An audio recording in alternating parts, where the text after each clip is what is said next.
Hey, how's it going, guys? Mr. Boss for the win here, and in today's Red Dead Redemption 2 video, we're going to be talking about how Thomas Downs actually got tuberculosis, the disease that he eventually gave to Arthur Morgan that eventually led to his death and downfall. So I think by now it's pretty well known Thomas Downs' role in the game. He takes a loan from Herr Strauss.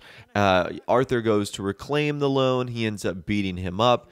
During that process, he actually gets coughed on by Thomas Downs, and that gives him tuberculosis, the disease that eventually kills Arthur at the end of the game. However, the question that I think a lot of people might be wondering is, how did Thomas Downs originally get tuberculosis? Well, I think there's an answer hidden within Red Dead Redemption 2.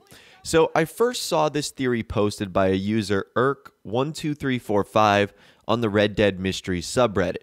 And they put together a really good theory that I'm going to be trying to explain in this video today. So in order to get a better idea of what I'm talking about here, you need to actually run into Thomas Downs in Chapter 2. Now, he's only available for a short period of time because you have to run into him before the mission Money Lending and Other Sins Part 3. However, if you do run into him, you will actually find him in front of the Valentine's stable where he'll be talking about this. Not much, but it's the trying that counts. If you say so. Well, I do. And who do you help? I'll help you learn to keep your mouth closed. Sorry, sir. Come on, please. Please, somebody, be generous. Show you care. Come on, please, somebody. So as you guys can see there, he's looking for donations for the poor, and he hands us a handbill called the Charitable Organization Society of New Hanover. It's officially called Charity Handbill. And this is what it has to say. A new philanthropic organization working for the amelioration of the condition of the poor. Won't you help our efforts with a small donation? Pauperism is on the rise through every state in this great land. We are fundraising today to help finance the first rescue mission in the country. We aim to, number one, help those begging and soliciting victuals to be provided food, clothing, and a clean bed to sleep in. Number two, inculcating prudent habits among the poor, eschewing judgment, encouraging hard work through tradesmen and apprenticeship programs. Number three, construct a series of missions and orphanages so that destitute adults and motherless and fatherless children will be welcomed regardless of race, color, nationality, or whatever their previous social condition. And number four, precluding hardships, squalor, and curtailing vagrancies by providing schooling and educational resources. By contributing as little as a penny, you are raising your fellow man out of hunger, out of the gambling dens, brothels, havens, and hallways, and into a home and a life of hope. Please join us in this administration of charity as we endeavor in the common cause of humanity. So overall, it seems like a very worthwhile cause here, and it seems like something that would be worth donating towards. It looks as if Thomas Downs is trying to set up something that eventually gets the poor out of their poor lifestyle and setting themselves up for something bigger and better. And that's what everything looks like on the surface level. However, this pamphlet is never mentioned again. The Charitable Organization Society of New Hanover is never mentioned again. The pamphlet mentions the funds will be used to create a rescue mission which never comes to fruition, neither during the main story or the epilogue. Now, this could be explained for a couple of different reasons. The first reason is that Thomas Downs obviously dies. He dies due to the beatings that he received from Arthur, and he also dies due to the tuberculosis. Now, what's also kind of interesting is if you return a little bit later in the game, you can actually find Thomas Downs' grave at his ranch. However, his last name is spelled wrong. His last name is supposed to be Downs, D-O-W-N-E-S. So I wonder if that was an intentional error on Rockstar, like whoever put his grave in the ground was maybe illiterate or didn't know how to spell, or if that was literally a simple mistake on Rockstar's end. Either way, I thought that was funny, but that's where Thomas Downs actually lies. However, I think there is a deeper, darker reason here, and for that, we actually need to travel to Van Horn. So Van Horn is a long way away from the Downs Ranch. However, there's something in Van Horn that reveals something spooky. We've actually covered this in a previous video It's this big yellow house right here. I'm almost inclined to say it's like mansion size because, to be honest with you, in 1899, a house like this is absolutely massive. And you can tell it's sort of like boarded up and it looks to have been abandoned for a good long time. However, there is a way to enter through the roof by jumping on the wagon. Aside from the porch, you can actually get into the second story, where you will find one of the creepiest things in the entire game. This man-bear-pig man-made mutant that consists of like vulture, boar, bear. It's so weird. And Arthur officially writes this down in his journal called Man-Made Mutant. And he says, I thought I knew folks with strange hobbies. So again, kind of interesting stuff. Now, how does Thomas Downs connect to this? Well, there's actually this cabinet or this set of drawers towards the left of the fireplace.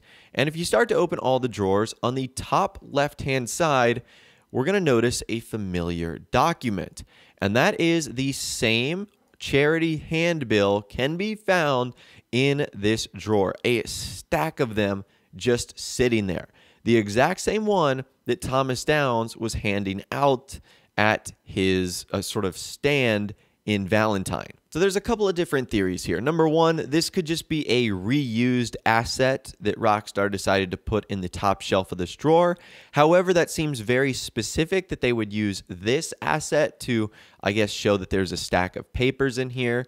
So that's the first theory. Number two, the person that was working on this man-made mutant just decided they need a big stack of them. Maybe they visited Valentine and were super interested in taking this handbill. That's another theory. The third theory is that someone working closely to Thomas Downs or related to Thomas Downs is the one actually building the man-made mutant. Or what I think is most plausible is maybe Thomas Downs is the one creating the man-made mutant. And that actually makes sense for a bunch of reasons. It would make sense that he is the one that has the most amount of these papers because at the end of the day, he's the one that's talking about the whole thing, so he would have the most of those stacks. Now, how does this relate to his tuberculosis? Well, one of the most common types of tuberculosis is bovine tuberculosis. Now, bovine tuberculosis is contagious and is spread by contact between infected domestic animals, such as cattle, wild animals, and humans. Now, we're going to get a little bit into the science here, but a tuberculosis infection can occur from a direct contact with a wound, for example, that might happen during slaughtering or hunting. Wow. Okay. So does that start to ring a lot of bells here? What was the man-made mutant creator doing? He was slaughtering and cutting up animals and repiecing them together. Some domestic, some wild. So that right there would be a perfect explanation as to why Thomas Downs gets his tuberculosis. He was dealing with wild animals in a way that most people don't. Cutting them up, slaughtering them, etc. And we can sort of see the tools of that at work inside of this workshop, where there's hacksaws and blood and scissors and shears all over the place. So that would explain that animals were actually cut up on this table right here. Now, aside from the fact that this could be an explainer for the tuberculosis, why would Thomas Downs also make sense? Well, for a couple of other reasons. Number one, he's a rancher, and this would give him the background needed to create something like this. So him having the experience and sort of the education in this field also gives us some credibility here. The next thing that gives us some credibility is that charity that he was working on, or supposed charity that he was working on. I think that Thomas Downs was using the funds that he was getting for the charitable organization Society of New Hanover to actually fund the man-made mutant that he was creating in Van Horn. Now, another interesting part to this story is at the Downs Ranch, there's actually a room that you cannot go inside. Like, it's a part of the house, you just don't have access to it. So could that be something along the lines of Thomas's secret workshop? That's kind of an interesting theory. Now, if you actually try to get inside or glitch inside, it's completely blank. It's just like a wooden room with nothing in there. So that's kind of interesting too. Like, why would Rockstar create this and lock this away? Well, could it be to add sort of a mysterious element to the man Thomas Downs? Now, we did the exact same thing at the house in Van Horn. We actually got outside of that room Unfortunately, there's nothing here either. The rest of the house is entirely blank. So we don't get any more clues there, and I didn't find any more clues that related to this house at the Downs Ranch. Now, I'd say the only thing that throws a little bit of a loop in this theory is that Mr. Downs, for the most part, operates out of New Hanover, close to Valentine. That is pretty far away from Van Horn. Now, you might be thinking to yourself, well, it's not that far in game. Well, you need to remember that these are states apart from each other. That would be like living in, let's say, California, but then working in like Texas, for example. Like, it's a long way away to do something like this. However, maybe he wanted to separate himself from this project so that no one would suspect him to. And maybe he found this abandoned house in Van Horn in order to do that. Again, that's just a theory, but that's kind of the one like wrinkle in this entire thing that I don't think makes a ton of sense, is that it's just super far away from everything Thomas Downs was doing. And another thing you guys might be wondering is, well, if Thomas Downs dies, how does he complete the mutant? Well, it looks as if the mutant has been completed for a while, because we saw how long it took Arthur's tuberculosis symptoms to show up, months and months. So it would make sense that Thomas Downs completed that man-made mutant months ago, and now his tuberculosis symptoms are just starting to show, which is what we see in game with him coughing and whatnot. But anyways, I'd love to hear from you guys in the comments down below. I think that is the real reason how Thomas Downs got tuberculosis in Red Dead Redemption 2, and how he eventually gave it to Arthur Morgan. But of course, if you guys have a better theory, please be sure to let me know in the comments down below. I'd love to hear from you guys down there. If you did go on to enjoy this video, though, a like rating would of course be awesome.